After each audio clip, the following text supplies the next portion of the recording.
I said earlier that men and women look for different things, right?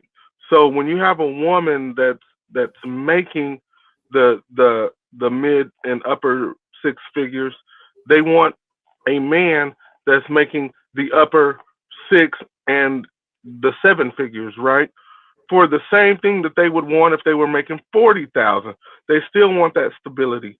They still want that protection. And the only way that they really will see it or get it is if somebody's doing more than what the man, excuse me, is doing more than what they are doing. On the flip side of that, men that are making that mid to upper six figures doesn't necessarily look for a woman that's making that same or more. The reason they don't, we don't as men, is because we understand that A, we qualify for what we qualify for, and B, we do want to be able to provide for that woman everything that we can still provide. I don't think women are built to quote unquote provide for their male counterpart. And we see it play out day after day in these spaces with I'm 45 and I'm making $350,000 a year. A man that I meet that I'm gonna enter into my life must needs to make 600 plus.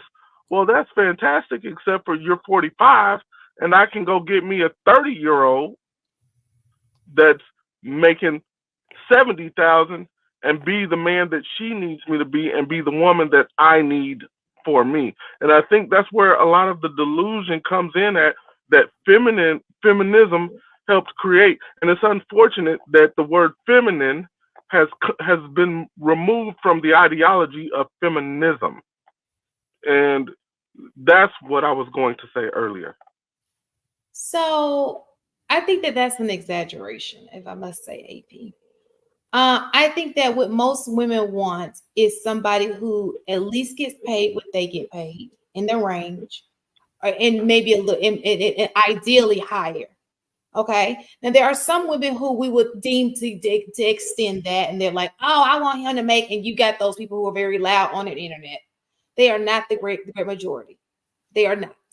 Um, you know, and so when you find someone who is, so if she's making, so goes to what you're saying, like just say if she's making 85,000, she will want somebody who is also making 85,000 or above. She may go a little lower than her, but ideally, of course, you want somebody to do above 600,000. Like we know we're not going to get that. You got people like these, yeah, but those are not. Most women know they're not going to get a man who's 600,000. Most women aren't even dating men who are making $600,000. The man she's in love with ain't making $600,000. So that's not true at all. But I did want to bring it back to which kind of you guys are kind of going hand in hand. It's kind of the same conversation. But I wanted to go back to Marky Mark's situation. What do you think that so AP just told us how women think, right? What do you think the solution is between you two? Because I know Marcus brought it up and then you kind of elaborated on it, AP. What do you think that solution would be? A true solution. Just real quick before you go, Marcus, before you go and answer her question, Shan, you actually proved my point. A man making $85,000 doesn't need a woman that's making $85,000 as well. He will be more than happy to settle for the woman that's making $40,000, $50,000.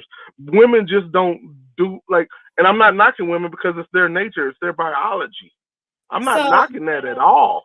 Yeah, but so you actually proved my point. Go ahead, Marcus. I'm glad that you mentioned this because I've had the opportunity. I live. So let me clarify my observation. This is a small sample size in the metro area of Atlanta. I don't know what they do in South Carolina.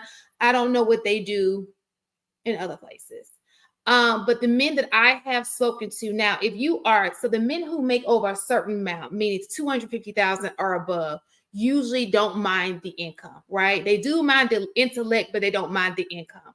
But what I find is men who are making 85 to 90, 100,000 in Atlanta, they do want a mate who is bringing in, they like the whole power couple dynamic. Of course, they don't want the attitude and all that kind of stuff. That's nobody wants that. But they are looking for someone who can complement them so they can both boom, boom, boom, boom, boom, boom. They're not looking to take care of anybody.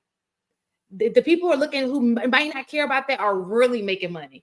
It's not the, and if he does get with a woman, let's just say she's making 50,000, he's making 85,000. It's only because he knows she's gonna make more because she's on a pathway to getting to moving up. It's not like she's like the Walmart worker or the, like how you guys like to make it seem. It's not, at least here in this culture of Atlanta. I cannot speak for the Carolinas. I cannot speak for any other parts of the town. I'm just going by from what I see in the men that I have talked to in these situations. They're like, no, I'm not dating that. I could, he said, but like y'all like to say, a bit a bust down. You know what I'm saying? Like if she ain't got nothing else to bring besides her looks, no, it's a no for me. It's because they see some of those women as liabilities. If you're only spending my money, you're not adding anything, they look at it kind of like a business deal. Like if you're just going to sit at home and do nothing and you just keep sucking up everything and you're only consuming, that means that if I should not be able to do what I want to do or do work or something like that, now you have become a liability in that regard. And also sometimes brothers look at the mentality of women more so than the financial component of women, because a woman that's 40,000 that makes 40,000 or 60,000, she might have a different mentality than a woman that makes 100,000. So you already alluded to that. Oftentimes men that make a lot of money, that make like over 100K, they might pick a woman that's also over 100K because that's the woman in her vicinity. But then they also don't want to deal with a woman that's like them. So you tend to pick and choose, different variances based upon your tolerance. But also, like I'm telling you, more men are willing to work with women in a lot of different ways than I don't think women actually understand. Like a lot of the things that men work with women on, women, when you put them to the test, they're not gonna make a similar decision. Just not. Well, they will. So they'll make they won't make a similar decision in the same category, but they will change in different. It just wouldn't be look the same. Like Mistake was saying earlier, it's just different. Like when men come with baggage, it's just you're doing it in different areas. You understand what I'm saying? Women do make accommodations for men, but and two, I want to make sure we all know that when she's making, let's just say she's making $100,000. You guys are thinking about headstrong women. There are passionate pediatric doctors who make over amount, who are very kind-hearted people. Not everybody who makes over $100,000 comes with an attitude or this chip on, like this strong mentality, like she's the CEO of a company. No, there are jobs that are nurturing jobs that, you make over $100,000 in. I think if we put that face like it's the strong Black woman face on anything that makes over a certain amount of money, when that I don't think that's true at all. That's not. I got a question. What do y'all think is like if men was to say we just out the factory printing perfect women? Can y'all describe what they would be minus the looks? Out the box, perfect women that all men would be like, yeah, I'll take one of those. And then explain, do you think women are close to that? And if not, why is that? That's a good one. In my opinion, I'm a little younger. I'm 33. So in my opinion, the type of woman that I think most men would want is like cookie cutter. If there was a blueprint for women, I would first and foremost, you want cooperativeness, right? That's number one. You want her to be able to be teachable, coachable. That's another one. Respectful. honorable, humble. We want her to have high character, high integrity kind of situation. And those are the things that I think that you would want from cookie cutter woman outside of physical characteristics.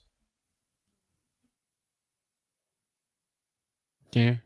I'm Mistake it. laughing only because, and I know I've said this before, and you know, when we get in these conversations, Marcus, is that a lot of the qualities that men look for in women, when we're talking about, you're talking about core values, those aren't gender based.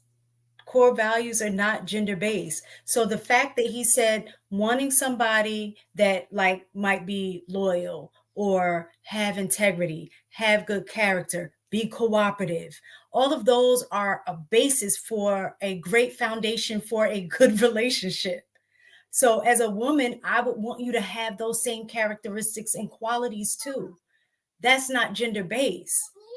So I think what happens is a lot of times we are so caught up in trying to apply the human experience and make it gender related. Like women are supposed to be nice, as if men aren't supposed to be nice. Women should be humble. There are times that, yes, men need to be humble. Like all of those things are just good character of being a good human being. So, yes, I should possess those qualities. But as a man, you should possess those qualities too. I should be able to control my emotions. As a man, you should too. Especially for men, because your consequences in society are even greater when you lose control of your emotions. There are a lot of men that are in jail right now because they didn't control their emotions, right? So when you just put that on one gender, when it's a benefit for both genders to carry those same characteristics, it just doesn't make sense. Now, in addition to what you said, that I definitely agree with you. That would be a cookie cutter woman that I think all women would want. I mean, all men would want. I'm sorry.